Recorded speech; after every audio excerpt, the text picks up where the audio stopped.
On va regarder ensemble en 2-2 si ça vole demain sur Saint-Leu. Et pour cela, on va regarder avec deux applications météo sur Android. La première, c'est Windy, qui va nous servir à regarder la direction du vent de grande échelle. Donc, première chose, si ce n'est pas déjà fait, on coche isoline de pression. Ça nous permet de vérifier à grande échelle les grandes structures qui pilotent le vent sur la Réunion. Donc là, on voit un anticyclone au sud, mais surtout un système tropical à l'est. Et on regarde si le système tropical ne va pas venir nous concerner pour la journée de demain, en faisant glisser la petite barre temporelle au sud. Bon, ça n'a pas l'air d'être le cas, du coup maintenant on va zoomer un petit peu sur la Réunion. On a vu que l'anticyclone gardait la main sur la direction du flux. Là, on vérifie juste la direction du vent météo. On voit que c'est de l'est-sud-est sur la journée, donc ça potentiellement bon sur Saint-Leu, mais il va falloir regarder si ça rentre pas trop vite en cours de matinée. Et pour ça, on va utiliser Météo Ciel, l'application. On va aller chercher dans les modèles, le modèle Arome, qui est le modèle français, et qui est plus fin que le modèle qu'on a sur Windy. Hop, Réunion île Maurice, vent moyen à 10 mètres.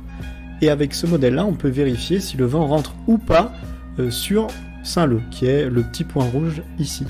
Donc il faut qu'on reste dans des gammes de vent qui, sur l'échelle de vent ici, sont bleu clair maximum. Si on est dans le vert, c'est trop.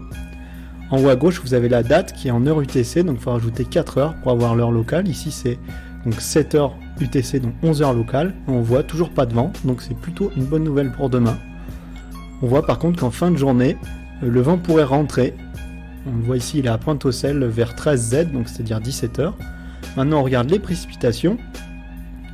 Donc on voit que dans la nuit, il y a des précipitations sur le massif du volcan, un petit peu sur l'est, des entrées maritimes, dans le flux d'est, ce qui est classique. Mais sur Saint-Leu, toujours rien.